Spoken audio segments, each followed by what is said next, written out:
కవినై కవితనై భార్యనై భర్తనై కవినై కవితనై భార్యనై భర్తనై మల్లెల దారిలో మంచు ఎడారిలో మల్లెల దారిలో మంచు ఎడారిలో పన్నీటి జయ గీతాల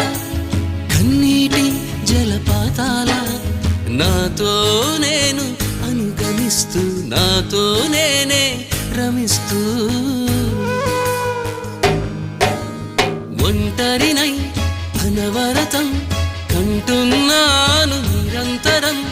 కలల్ని కథల్ని మాటల్ని పాటల్ని రంగుల్ని రంగవల్లుల్ని కావ్య కన్యల్ని ఆడపిల్లల్ని జగమంత కుటుంబం నాది